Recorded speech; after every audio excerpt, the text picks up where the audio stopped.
1626 Médias. Apprendre Transmettre. et construire. Bonjour et bienvenue sur 1626 Médias, je suis Gabriel, je serai votre présentateur pour aujourd'hui. Aujourd'hui, notre thème pour le plateau, ce sera l'administration. Et on va pouvoir commencer, tout d'abord, mais plus tard, je sais, c'est bizarre, avec une interview de Madame Aurélie Fontaine, ici présente, et Claire Maillard, qui sont du coup des agentes d'accueil de la CPAM. Après, nous aurons une rubrique 60 secondes pour répondre. Donc on aura plusieurs questions, 12 au total. Et du coup, vous aurez encore 60 secondes, comme dans le titre, pour répondre. Après cette rubrique, nous aurons un reportage de l'Office du tourisme de Saint-Lô avec Madame Lauriane Bertrand, qui est agente d'accueil de l'Office du tourisme. Après ce petit reportage, nous aurons une interview de Madame Adam, qui est directrice adjointe du Bon Sauveur. Et après cette petite interview, nous aurons une interview de Monsieur Alain, qui est enseignant du BTS Gestion Comptabilité au lycée Curie-Corot. Après toutes ces interviews, nous aurons une rubrique CV Challenge. Donc on va présenter 2 CV et on aura une petite analyse de la part de Monsieur Alain et Madame Adam, je crois, où ils vont nous dire qu'est-ce qui ne va pas dans le CV, qu'est-ce qui est à retoucher. Après ça, nous aurons un reportage au groupe FIM, donc une interview avec Eliane Dehog, qui est responsable de programme. Et pour finir, nous aurons la rubrique Regard croisé, où on aura 2 stagiaires qui ont fait récemment des stages dans des métiers administratifs, qui vont pouvoir nous donner leur ressenti. Et tout de suite, générique.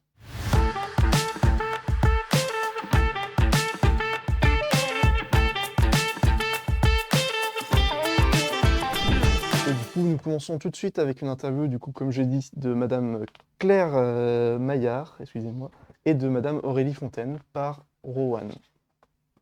Eh bien, merci d'être venu sur le plateau. Et comment allez-vous? Ça va, merci. Très bien. Très bien, merci. Alors, la première question, c'est quoi concrètement un agent d'accueil? Alors à la CPAM de la Manche, l'agent d'accueil, il a plusieurs casquettes. Évidemment, on accueille les personnes qui se présentent pour poser des questions ou déposer des documents. Mais on reçoit aussi en rendez-vous les assurés pour qu'on puisse éventuellement régler leurs problèmes. Si on peut les régler directement à l'accueil, on essaye de le faire directement. Sinon, on est l'interface, on va dire, de contact avec les services qui vont traiter les dossiers plus compliqués, Ouais, ou on est voilà, un les peu services experts. Voilà. Les généralistes Ouais. de l'assurance maladie. En fait, l'agent d'accueil, c'est pas tellement adapté. On est plutôt des conseillers. D'ailleurs, on a une nouvelle Ah oui, dénomination. on a un nouveau titre maintenant, nouveau de titre, conseiller de service. Ouais, conseiller de service. Donc voilà, on est plus des conseillers. Et effectivement, si vous avez un problème concernant la sécurité sociale, eh bien, vous allez pouvoir venir nous voir. Et nous, on va se mettre, comme disait Claire, en relation avec nos spécialistes de chaque service. Donc, pouvez-vous nous dire quels autres postes administratifs il y a à la CPAM? Ouf, Ouais, beaucoup. c'est Il y énorme. en a, ça va du service informatique, donc on a des informaticiens qui sont chez nous, à derrière tout le service com, la RH, les gens qui traitent les indemnités journalières. Voilà. On est vraiment par secteur, donc il y a vraiment plein de types de fonctions chez nous, Ouais. On a un peu pour tous les goûts. On a des collègues qui vont avoir des interlocuteurs comme les professionnels de santé. Mhm. Nous, on a plutôt les assurés, mais aussi on va avoir des collègues qui vont gérer tout ce qui est service, prévention. C'est vraiment multiple. Et quelles sont vos tâches au quotidien? Alors, nos tâches au quotidien, alors c'est déjà d'avoir une ouverture au public. On est ouvert de 8h30 à 12h30 et de 13h30 à 17h. 8h le matin, 8h. 8h, pardon. 8h. Ouais. On ouvre les portes à 8h. Désolée. Et en fait, on va recevoir les gens qui ont des soucis, mais plutôt sur rendez-vous, que ça soit physique ou téléphonique. Donc voilà, on répond aux questions des gens. Oui, voilà, c'est On ça. solutionne des soucis, Ouais. problèmes. Et quelles tâches êtes-vous amené à effectuer le plus? Le plus, on guide les gens sur Internet, sur leur compte Amélie, Mm. pour qu'ils puissent se débrouiller sans nous. Au final, c'est un peu contre-productif pour notre travail, mais l'idée, c'est qu'ils aient un accès dans leur poche aux informations de base, on va dire. C'est ça. Pour les choses toutes simples, qu'ils n'aient pas besoin de venir se déplacer juste pour avoir un papier, alors qu'ils pourraient le trouver sur leur smartphone, en fait. Donc voilà, l'idée, c'est d'éduquer au maximum les gens, parce qu'on a autant des jeunes qui commencent dans la vie active et qui commencent à découvrir un peu tout ça, autant des personnes âgées ou simplement loin du numérique, pour qui ça parle pas du tout et à qui ça pourrait simplifier la vie quand En fait, même. on va plutôt être là sur. Enfin, on veut se positionner sur les gens qui ont plus de difficultés à Mm. accéder à tout ça. Tout ce qui est simple, on doit les autonomiser et pour qu'ils se débrouillent tout seuls, quoi. Et donc, comment organisez-vous vos journées? Alors, on a un planning qui est établi. Mm. On tourne sur, on va dire, 3 postes. Ouais. Ouais, 3 postes. Par demi-journée. Donc, on va faire des rendez-vous téléphoniques.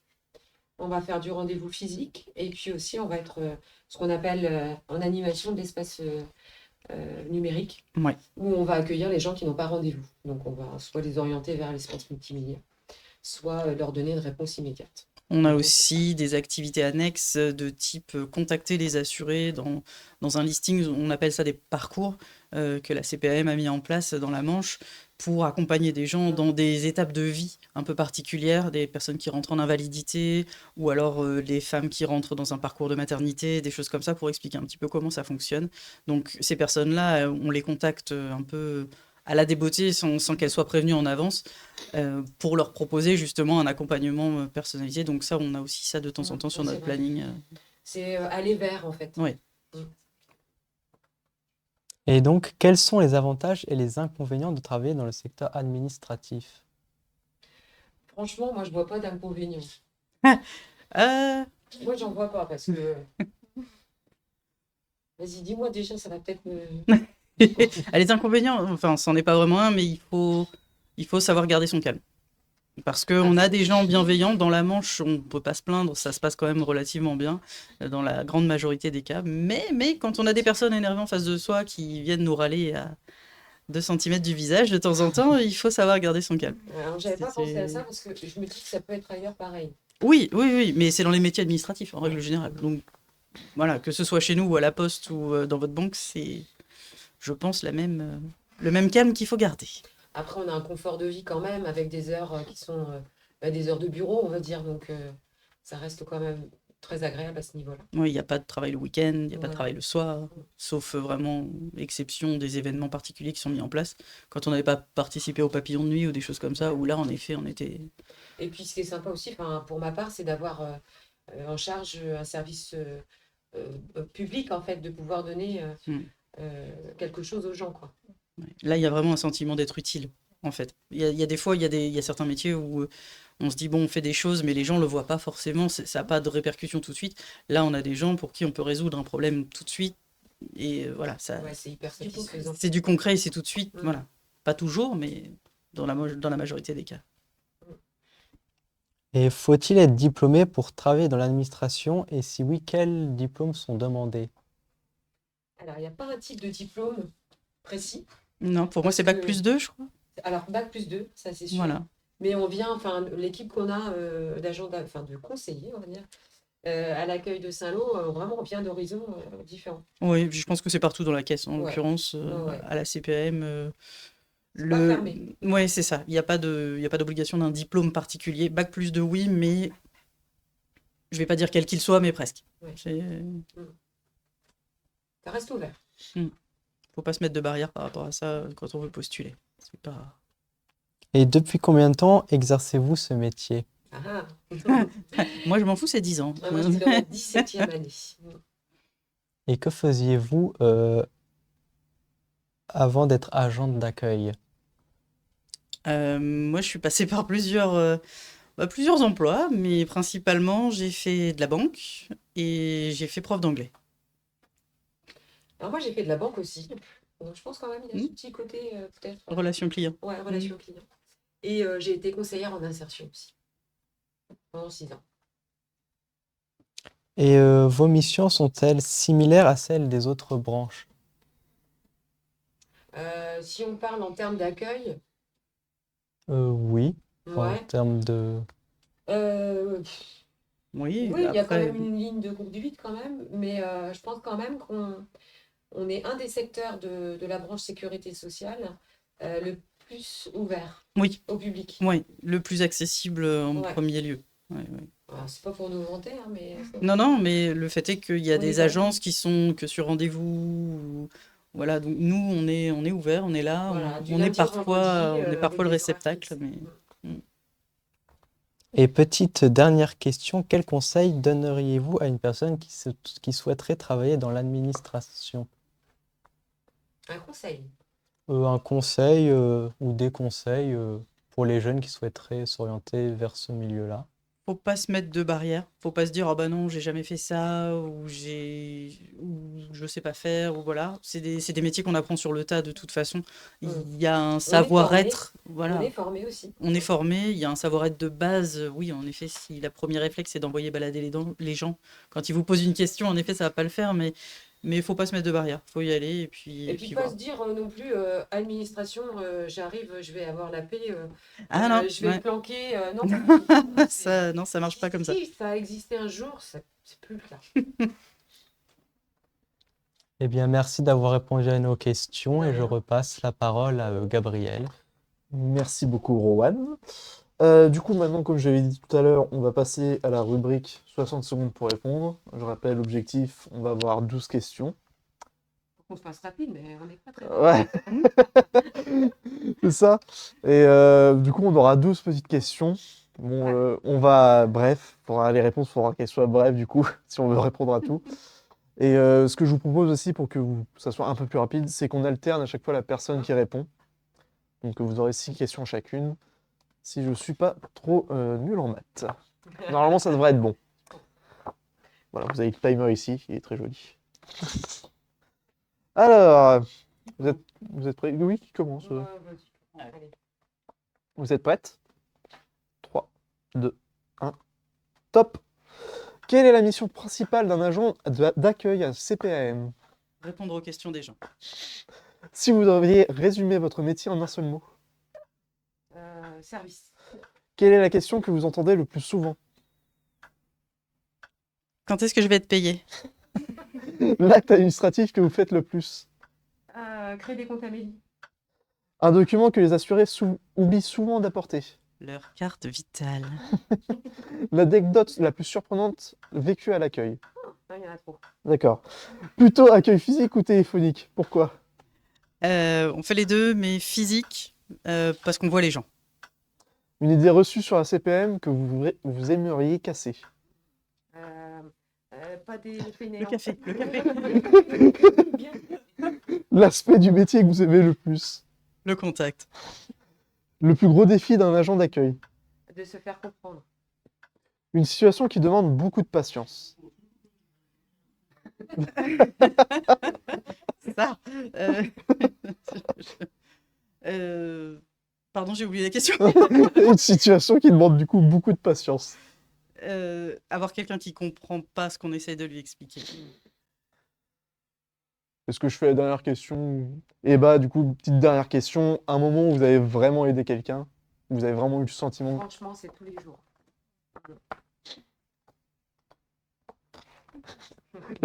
Je sais pas. Désolé. Enfin, bon, bref, après cette petite rubrique 60 secondes pour répondre, on va avoir un reportage, comme je l'ai dit encore une fois tout à l'heure, à l'Office du tourisme de Saint-Lô, où les jeunes de la mission locale ont interviewé Madame Lauriane Bertrand, qui est agente d'accueil. Et avant de lancer le reportage, je suis désolé, j'ai oublié de vous remercier, c'est vrai, Pas de soucis. Pas de souci. Merci à vous. Merci. pas de problème. Merci. 1626 Médias. Apprendre Transmettre. et construire. Bonjour à tous, aujourd'hui on se retrouve sur 1626 Médias en compagnie de Lauriane Bertrand. Bonjour. Bonjour. Donc qui travaille à l'Office du tourisme à Saint-Lô. On va commencer, donc comment ça va déjà? Eh ben ça va, merci d'être venu jusqu'à nous. Quel est le rôle d'une agent d'accueil à l'Office du tourisme? Alors l'agent d'accueil va vraiment avoir un rôle clé au cœur du territoire, c'est-à-dire qu'on est vraiment un ambassadeur de la ville, de la région Normandie, puisque nous vraiment notre rôle ça va être d'orienter, de guider le voyageur à vivre son meilleur séjour sur Saint-Lô et également toute la Normandie. Donc nous, on va vraiment avoir ce rôle-là de créer vraiment un programme pour un touriste. Donc ce qu'il va y avoir à faire, à visiter, mais on va au-delà également pour conseiller sur par exemple tout ce qui va être restauration, hébergement, etc. Depuis combien de temps occupez-vous ce poste? Alors moi, je suis agent d'accueil depuis maintenant 3 ans à l'Office de tourisme à Saint-Lô. Quel est votre parcours professionnel? Alors moi, j'ai fait un bac littéraire, ensuite j'ai fait un BTS tourisme et j'ai fait après une licence pro où là je me suis plus dirigée vers l'hôtellerie. Et que faisiez-vous avant d'acquérir ce poste? Et bien justement, je me suis lancée dans l'hôtellerie, donc j'ai fait une expérience de 4 ans en appart-hôtel, mais mon métier de cœur c'était le tourisme, donc du coup je suis plus revenue en office de tourisme. Combien de langues faut-il parler et quel niveau de maîtrise de la langue faut-il? Alors l'anglais est obligatoire, donc presque un niveau bilingue, puisque voilà, on accueille principalement la clientèle étrangère en haute saison. Donc l'anglais est obligatoire et après une troisième langue est appréciée. C'est n'importe laquelle? Oui, après sachant que espagnol ou allemand vont être les 2 langues priorisées, parce que c'est ce qu'on va le plus parler couramment. Quelles sont vos tâches au quotidien? Alors tâches au quotidien, donc du coup quand on est au comptoir accueil, ça va être accueillir le client, donc accueillir le tourisme, mais aussi on a de plus en plus d'accueil tourisme locaux, enfin les locaux qui viennent beaucoup nous demander les manifestations, ce qu'il y a à voir et à faire sur Saint-Lô et toute l'agglomération. Quelles sont les demandes les plus fréquentes à l'accueil? Les demandes les plus fréquentes, ce qu'il y a à voir et à faire sur Saint-Lô, mais également on a de plus en plus de demandes sur le Cotentin et les plages du débarquement. Et après, par rapport à ce que je disais à l'instant, je rebondis sur le fait par rapport au tourisme local, donc tous les événements, le programme du cinéma, enfin voilà. Quel diplôme faut-il pour ce métier spécifiquement? Alors le BTS tourisme est vraiment apprécié. Après bac pro accueil, c'est possible, mais généralement sur tout entretien, on demande le BTS tourisme. Donc est-ce obligatoire, comme vous venez de le dire? Oui. Quel est le salaire moyen du poste? Généralement, on est autour du SMIC. Ouais. Tout dépend. Après, là, en office de tourisme comme Saint-Lô, on est dans la fonction publique. Donc, c'est des catégories, mais généralement, pour agent d'accueil, ça va être autour du SMIC. Quels sont les avantages et les inconvénients de votre métier? Eh ben, l'avantage, ça va être le côté relationnel, parce que du coup, on a du public tous les jours. La découverte par rapport aux autres pays, puisque avec la clientèle étrangère, on va beaucoup échanger. Inconvénient, les horaires, et on travaille les week-ends, les jours fériés. Si on fait de l'événementiel, on travaille tard le soir. Donc voilà, prendre en considération. Quels sont les autres postes à l'office du tourisme? Alors, hormis les agents d'accueil, on va avoir un community manager, donc qui va gérer tout ce qui va être site internet, réseaux sociaux. Après, on a des postes de responsables. Et après, chaque agent d'accueil va avoir d'autres missions annexes. Donc, par exemple, tout ce qui va être taxe de séjour, l'événementiel. En fait, chacun d'entre nous a d'autres missions hors que l'agent d'accueil. Okay. Recrutez-vous ou est-ce que vous prenez des stagiaires? Alors, stagiaire, on prend tout au long de l'année. On recrute l'été, 3 saisonniers généralement. Pour le moment, on ne prend pas d'alternance. Et le recrutement, là, tous les postes sont occupés pour vraiment un poste CDI. Quel conseil donneriez-vous à une personne intéressée par ce métier? D'aimer l'accueil, d'aimer le contact avec les autres. Parce que notre mot d'ordre, c'est même si le client n'est pas content, il faut sourire et répondre. Donc voilà, ça va être vraiment, si on aime l'accueil, il faut persévérer. Si on est timide, il faut essayer d'aller au-delà de sa timidité. Moi, je sais que c'est mon cas. Par exemple, à l'époque, j'étais très timide. Et pour m'aider, j'ai fait des visites guidées ou autres. Donc ça aide beaucoup. Et puis après, les langues. Si voilà, vous aimez ce métier et que vous avez des difficultés, par exemple, en anglais, essayez d'aller jusqu'au bout. Exactement. Très bien. Eh bien, je vous remercie. Merci beaucoup de nous avoir accueillis et d'avoir répondu à nos questions. Puis je vous dis à bientôt sur 1626 Média.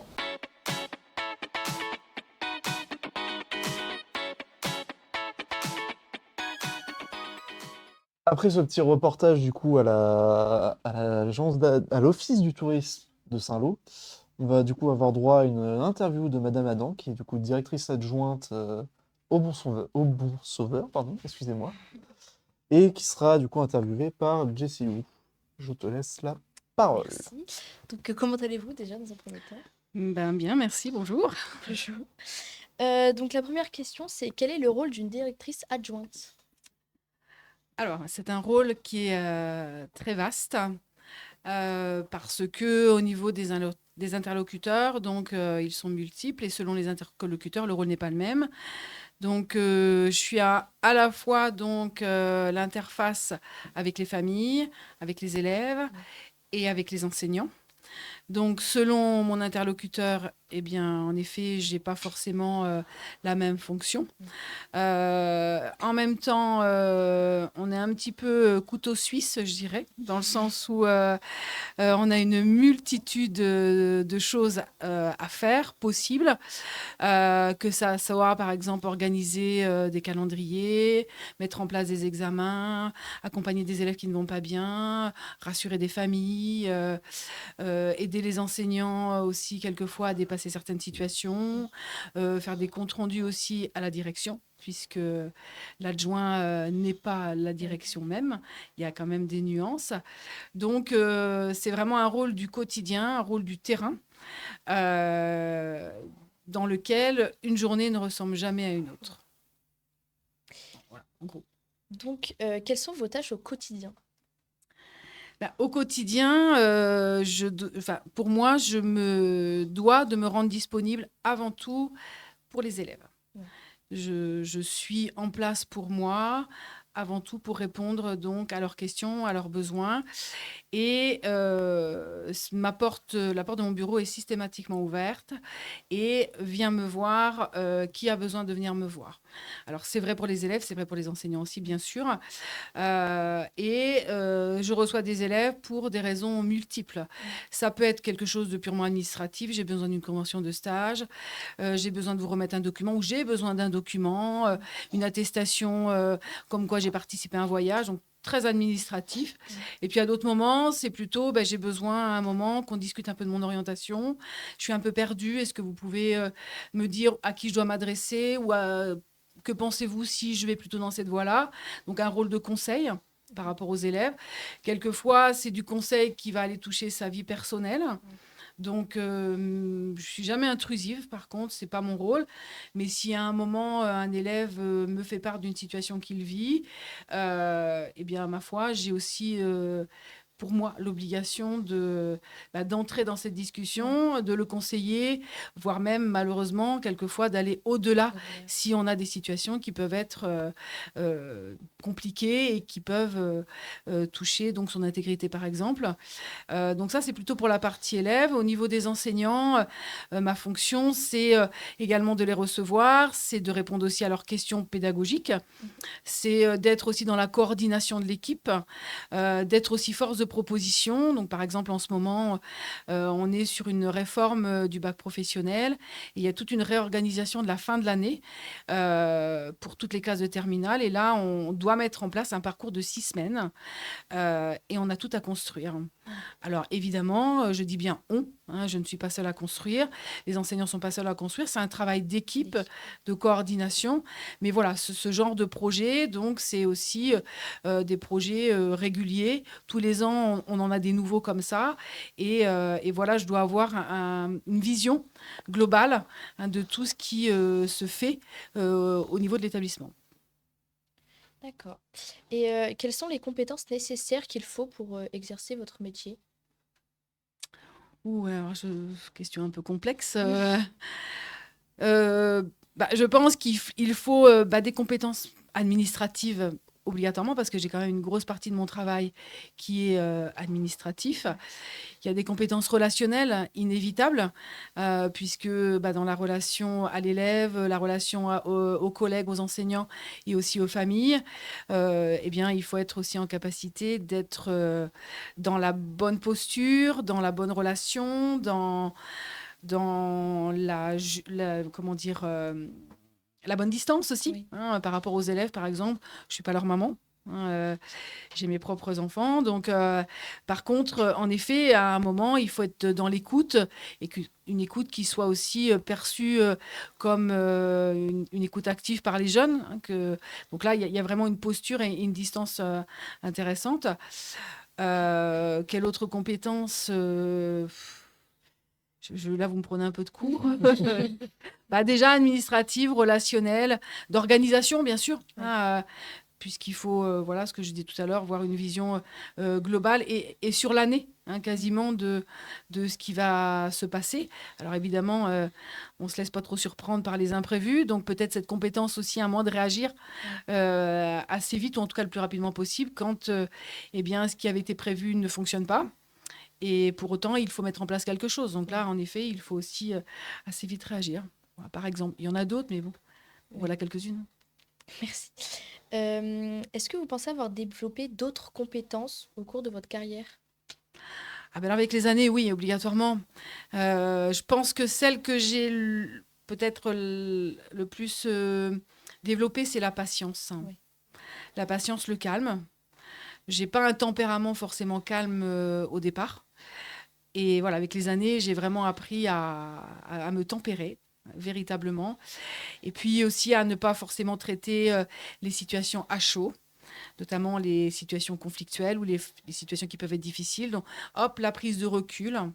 Donc, quand on vieillit, on en prend généralement un petit peu plus. Et puis, bah oui, en matière administrative aussi, sur la globalité des années, j'ai appris plein de choses. Je suis allée aussi en formation. Donc oui, et puis on apprend pendant toute sa carrière. Donc voilà, je pense qu'il y a encore des choses à apprendre dans les années à venir. Depuis combien de temps exercez-vous votre métier au sein du Bon Sauveur? Alors, donc je suis une ancienne élève déjà du Bon Sauveur, donc j'ai fait ma formation au Bon Sauveur. Après, j'ai fait une formation de faculté et je suis revenue dans un premier temps en tant qu'enseignante. Donc, j'ai été 10 ans enseignante. Je suis toujours enseignante pour la moitié de mon temps et j'ai pris la direction maintenant il y a 22 ans.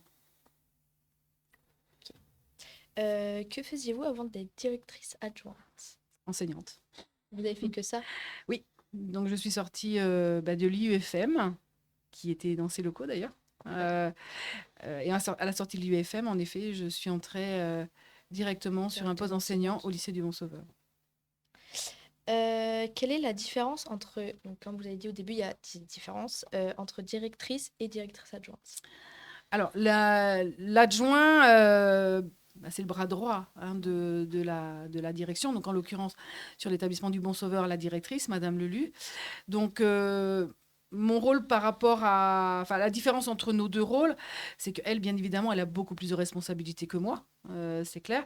C'est aussi elle qui est l'interface avec le rectorat, majoritairement.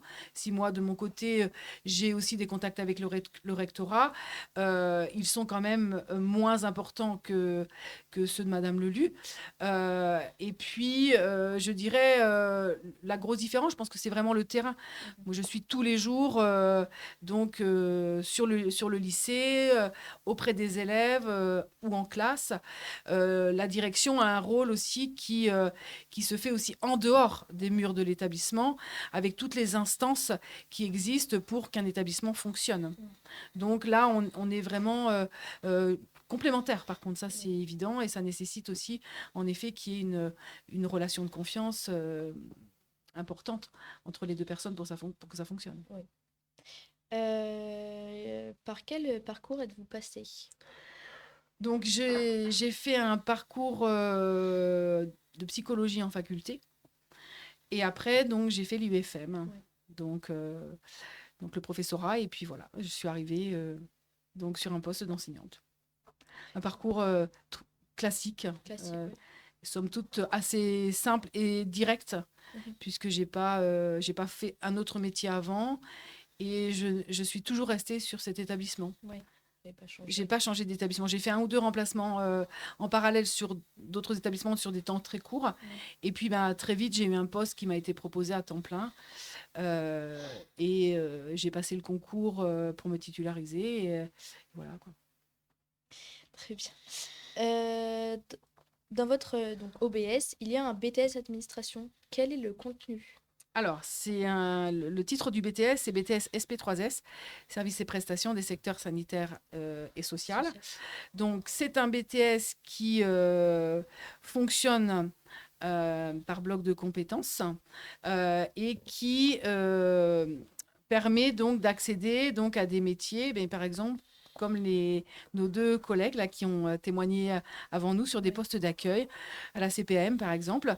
Donc, à l'intérieur de ce BTS, donc, il y a toute une partie donc, où on apprend à construire des outils de communication, donc que ça soit écrit, que ça soit visuel.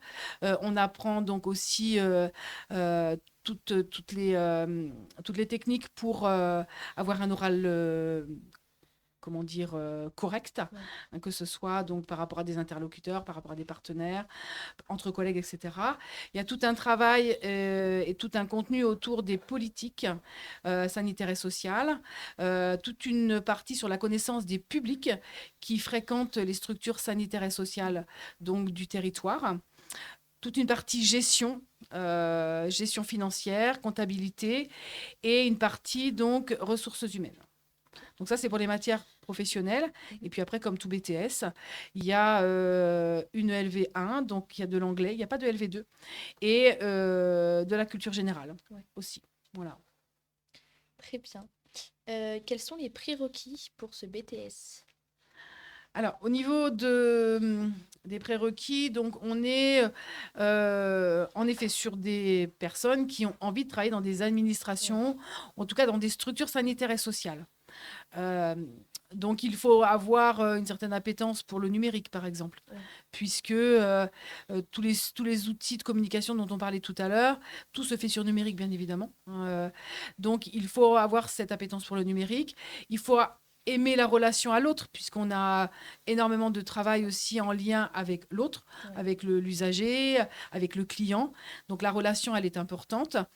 Et puis, donc, je dirais être aussi assez souple dans ce qu'on peut demander, dans ce sens où il y a une telle variété possible comment dire, de réalisations possibles, de postes à occuper, que, en effet, il faut avoir cette souplesse aussi là, dans ce qu'on attend, dans ce qu'on va demander.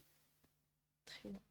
Et donc, pour la dernière question, donc il y a des examens forcément, et comment ils se déroulent Alors ben là, on en a au niveau du calendrier, donc on est proche des examens.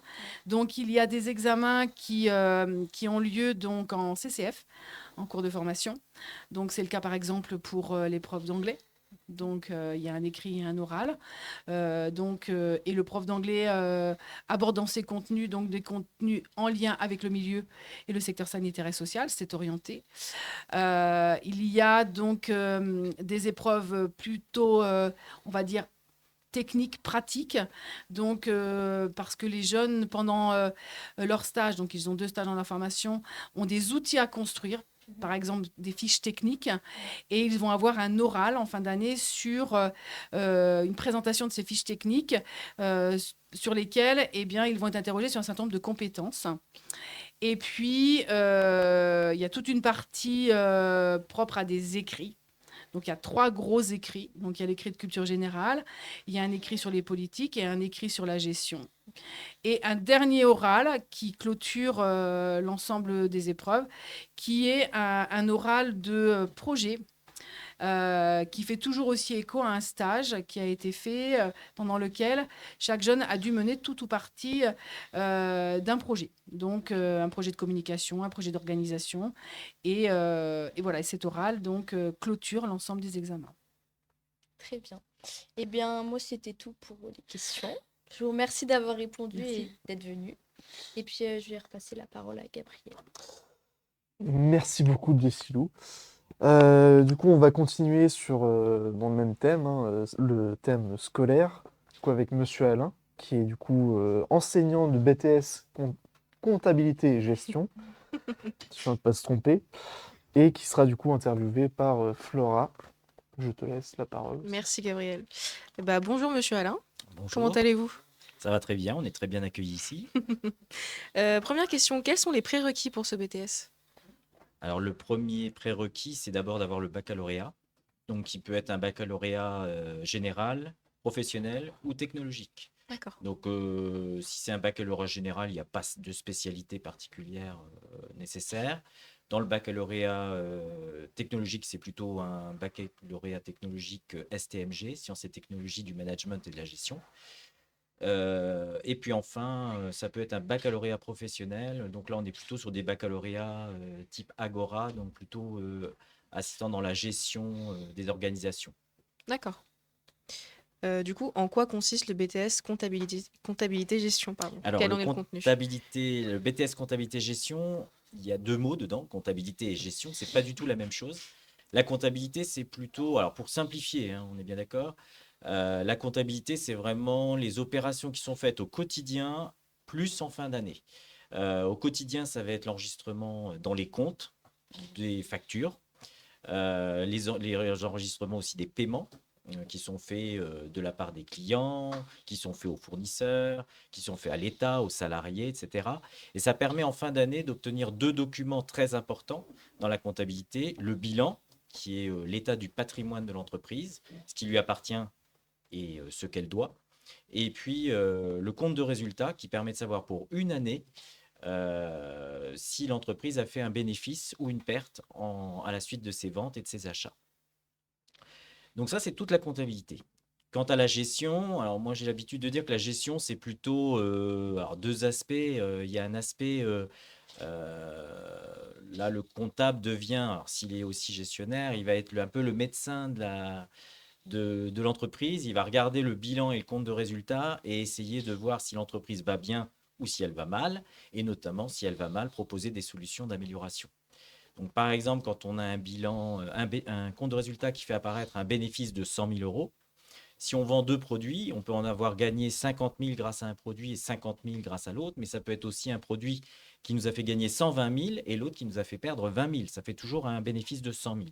Donc, le but de la gestion, c'est aussi de voir, en calculant les coûts de chaque produit, quel est celui qui permet de contribuer au bénéfice et éventuellement corriger le prix de vente d'un produit pour que ce produit qui était déficitaire devienne bénéficiaire.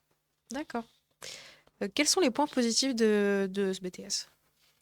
Alors, les points positifs de ce BTS, c'est d'abord que c'est un BTS qui est bien reconnu par les entreprises comme étant un BTS qui apporte des compétences importantes aux titulaires. C'est un diplôme aussi qui permet de trouver un emploi assez facilement parce que c'est quand même un domaine où il y a finalement beaucoup de postes et peu de candidats. Et puis, c'est un BTS aussi qui permet de faire des études, de poursuivre ses études, parce que c'est vrai que dans l'image populaire, on se dit je fais un BTS, c'est des études courtes, et on rentre dans la vie active, c'est possible, mais c'est de moins en moins vrai, et beaucoup de titulaires d'un BTS poursuivent vers une licence ou un master pour pouvoir approfondir leurs compétences. Et est-ce que vous voyez des points négatifs ou inconvénients? Alors, si j'avais à donner un inconvénient majeur à ce BTS, alors, ce serait que ça devient, avec l'intelligence artificielle, de plus en plus difficile de s'insérer dans la vie active à terme avec un BTS et c'est tout. On trouve encore du travail, hein, puisque les entreprises et les administrations ont besoin de personnel.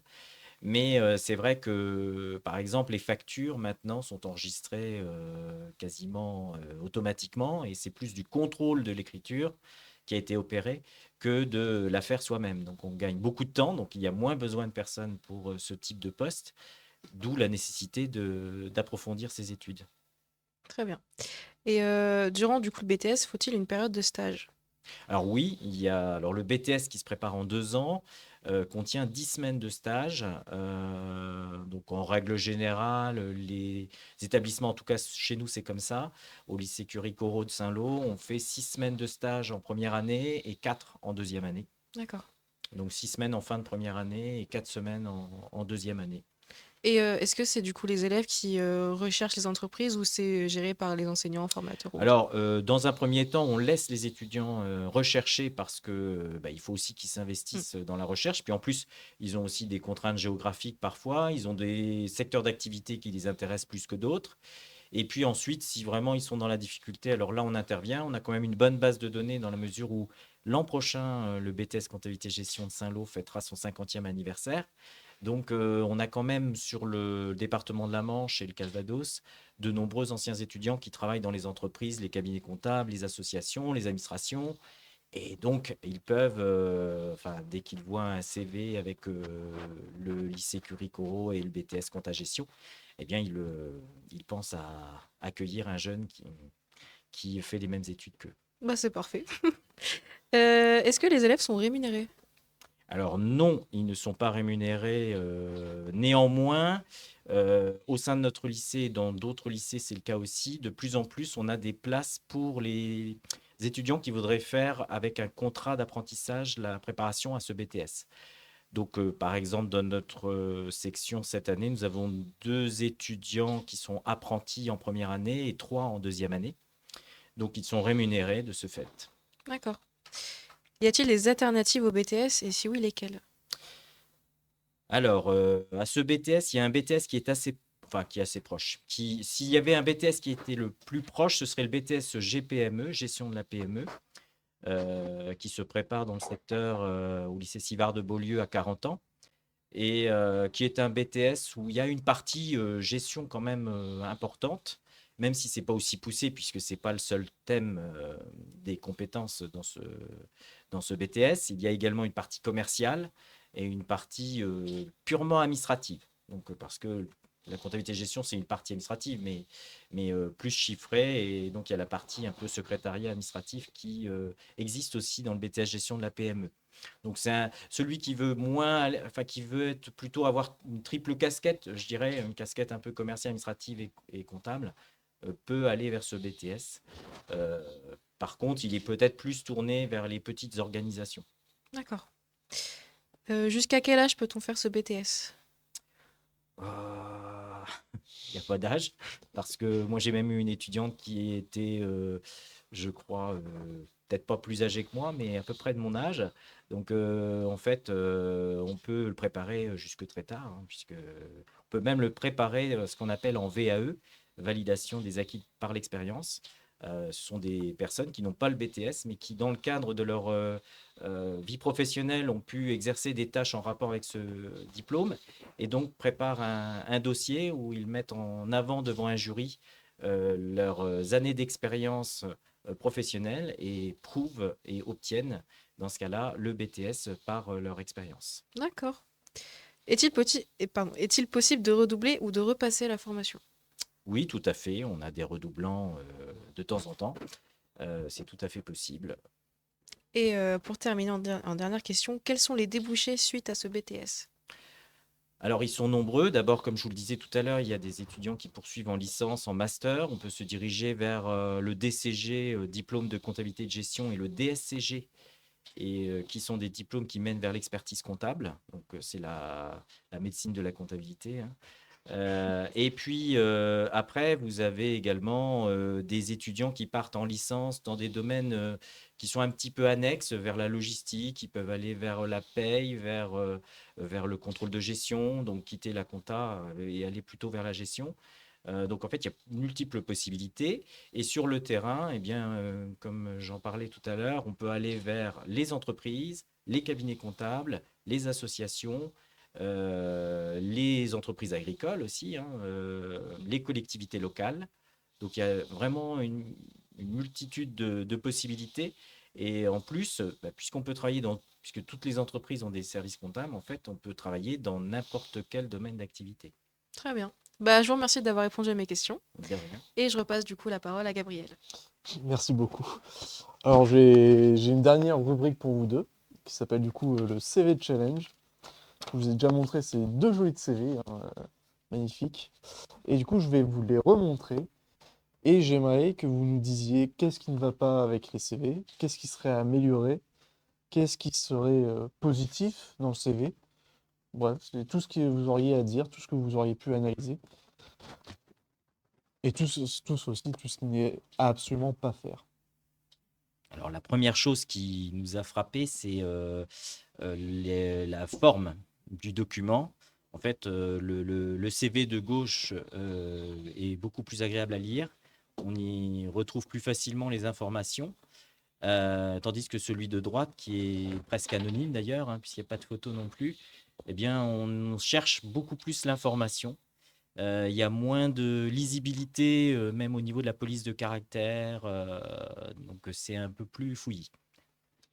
sens de lecture. Sur celui de gauche, il est quand même intuitif. On s'y retrouve très vite. Il y a un peu de couleur malgré tout, donc la couleur c'est plutôt un atout supplémentaire. Au niveau de l'identité aussi, donc sur celui de droite, eh bien, on n'a pas de numéro de portable par exemple, on a un fixe uniquement et on n'a pas, au niveau de celui-ci également, on n'a pas de date de naissance, donc ça pourrait être aussi intéressant de l'ajouter. Au niveau des compétences, eh bien, sur celui de droite, on n'a pas de compétences. Par contre, elles sont bien présentes et elles sont bien organisées sur celui de gauche, avec des compétences générales et des compétences qui sont plus techniques. Et concernant les expériences, alors on a des expériences de chaque côté, mais sur celui de droite, on a des expériences qui sont un peu mélangées. Il y a un peu des allers-retours sur les postes qui ont été occupés, que celui de gauche, c'est bien organisé, c'est lisible. On parle d'un premier poste, on en fait le tour. On parle d'un deuxième poste, on en fait le tour. Donc, sans aucun problème, on choisit celui de gauche. Je pense que Monsieur Marin devait être content d'être au lycée Saint-Paul parce qu'il a écrit en gros. Oui, c'est. Et en plus, il y est resté 5 ans, donc il a dû s'y plaire. Et oui, c'est une bonne analyse, je trouve. Moi aussi, je préfère celui de gauche, hein, il est clairement plus lisible. Et bien, écoutez, merci beaucoup pour votre Merci à vous. venue, pour vos petites interviews, du coup, pour aussi votre analyse sur les CV. On va tout de suite passer à un reportage du groupe FIM avec une interview d'Eliane Dehog, qui est donc la responsable de programme au groupe FIM. 1626 Média. Apprendre Transmettre. et construire. Bonjour et bienvenue sur 1626 Média. Aujourd'hui, nous avons une interview donc avec une responsable de programme au groupe FIM. Donc, pouvez-vous vous présenter? Oui, bonjour. Je m'appelle Eliane Dehog. Donc, effectivement, je suis responsable de programme au sein du groupe FIM de Saint-Lô sur le campus 1. D'accord. Depuis combien de temps exercez-vous ce métier?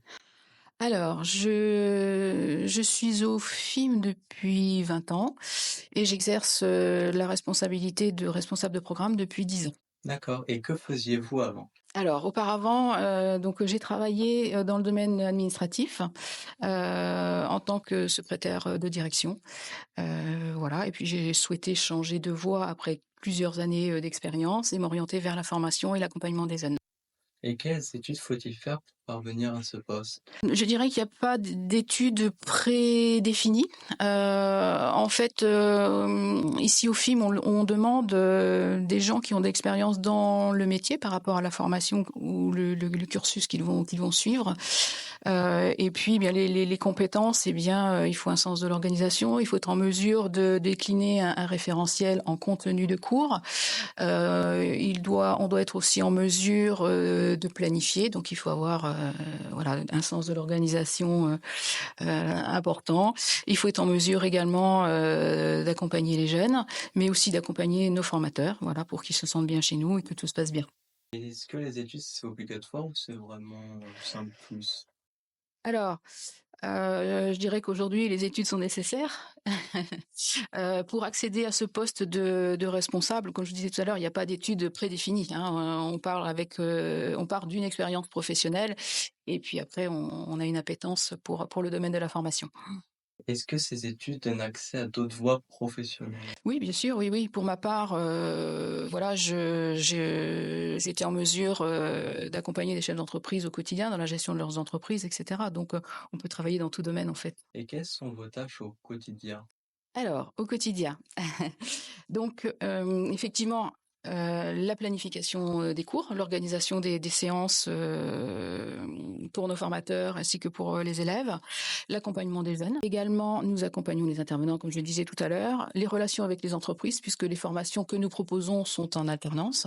Ensuite, quoi d'autre? L'organisation des examens, l'accompagnement des jeunes pour le montage des dossiers, etc. Voilà, donc des tâches très, très variées. Pouvez-vous nous décrire une journée type? Je dirais que je n'ai pas pas de journée type. Elles sont toutes très, très variées. Donc, nous recevons des jeunes. Donc, bien entendu, je dois faire face à leurs demandes. Il peut y avoir des demandes d'entretien réguliers pour faire face à des difficultés différentes, etc. Donc, on est à l'écoute et dans l'accompagnement. Je suis à l'écoute également des entreprises et des tuteurs. C'est-à-dire que lorsqu'il y a des problématiques, eh bien, on doit être en mesure de les régler. Je m'assure du respect du règlement intérieur aussi. Hein. Voilà, le respect des horaires, le respect de la tenue, le respect tout simplement. Voilà, donc je m'assure de tout cela.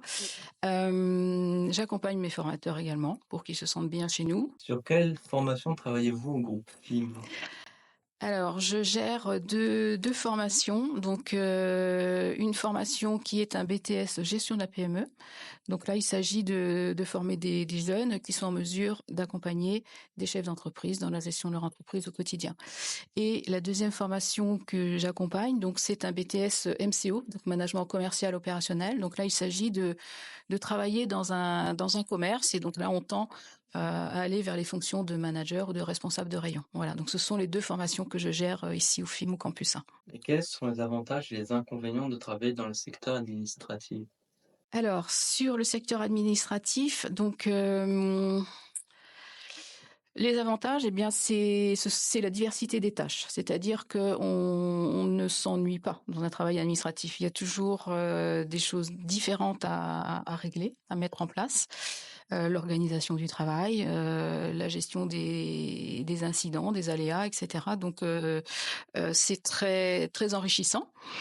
Après, en termes de difficultés, alors suivant les entreprises dans lesquelles on peut travailler, parfois ça peut être le manque de contact, par exemple, avec la clientèle ou des choses comme ça. Mais sincèrement, moi, le domaine administratif, c'est un travail qui m'intéresse beaucoup. Avez-vous des conseils à donner à une personne intéressée par l'administration? Il faut se former.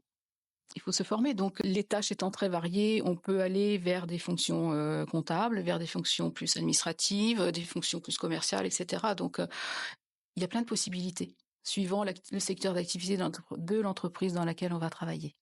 Merci de nous avoir accueillis et d'avoir répondu à nos questions. Merci à vous. À très bientôt sur 726 Média.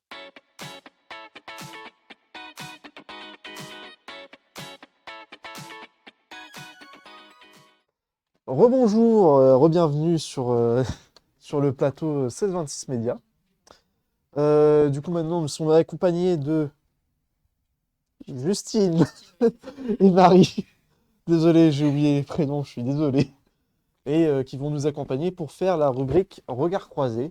Vous allez nous parler des stages que vous avez effectués dans le cadre de votre BTS, justement. Du coup, vous avez fait un BTS Bon Sauveur. Toi, t'es en deuxième année. C'est ça. Et moi, je l'ai terminé. Et bah, parfait. Et je vous propose de commencer tout de suite. Alors, juste une petite question avant qu'on commence. Votre stage dont on va parler, c'était dans quelle entreprise? Pour ma part, du coup, moi, j'ai fait mon stage de deuxième année à la mission locale. Voilà. Et moi, du coup, c'était au centre départemental de l'enfance. D'accord. Donc, première question qu'on a. Quelles étaient chacune vos attentes et vos objectifs au sujet de votre expérience? Pour ma part, je voulais découvrir un public différent parce que j'avais déjà fait des stages, mais avec les personnes âgées ou les personnes, enfin les enfants. Donc, du coup, je voulais découvrir un public différent. Voilà. Eh bah écoute, je pense que pour ma part aussi, au fond, c'était aussi pour découvrir un public différent et surtout trouver un projet de stage pour finir mon BTS quand même. C'est assez important. C'est vrai que c'est légèrement important. Du coup, quelles tâches vous avez effectuées pendant votre stage? De nombreux stages administratifs, du coup, que ça soit c'est passé personnellement par l'accueil téléphonique, physique. Il y avait aussi la création de notre projet, ça nous a pris énormément de temps. Voilà, donc la collaboration avec différents partenaires, etc. Donc c'était assez varié. Alors moi, à contrario, j'ai pas du tout fait de tâches, par exemple accueil téléphonique ou physique. Au contraire, moi, mon deuxième stage sur ma deuxième année, du coup, c'était vraiment sur mon projet. Donc Je suis passée par de la rédaction de mails, donc la conception de mon outil pour mon projet, donc mon rétro-planning. Et aussi, j'ai élaboré un quiz pour le personnel que je visais. Donc, c'était quotidiennement des tâches pour faire avancer mon projet. Alors du coup, et quelle méthodologie et compétences avez-vous mis en place pour les effectuer ces tâches-là?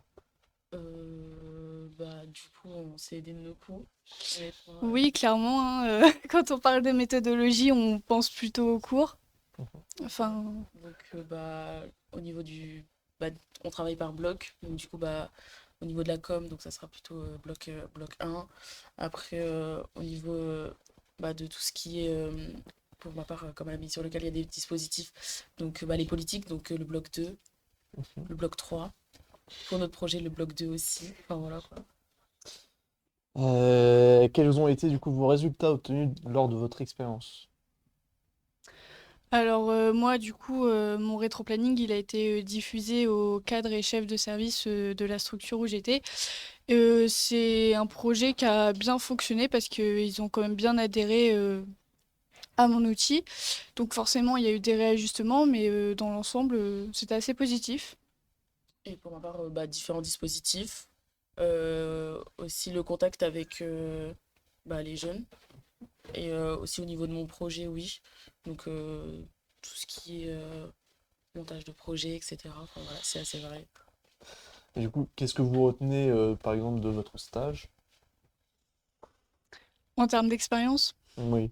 alors personnellement, je pense que en tant qu'ancienne étudiante ayant réalisé un projet, je trouve que c'est très enrichissant à notre jeune âge, on va dire, d'avoir un projet sur les épaules, vraiment des étapes à faire pour le mener à bien. On apprend plein de choses en fait. Ça nous fait gagner en maturité et même plus tard dans le monde du travail, c'est un atout.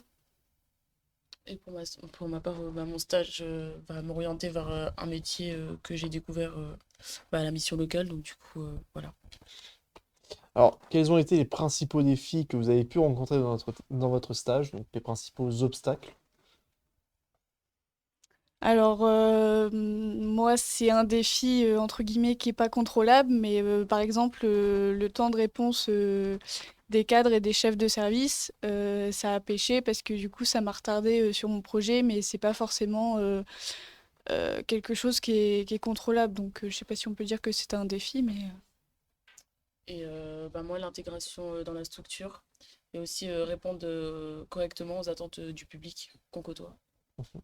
Alors, du coup, comment vous avez fait pour les surmonter, ces défis, ces obstacles?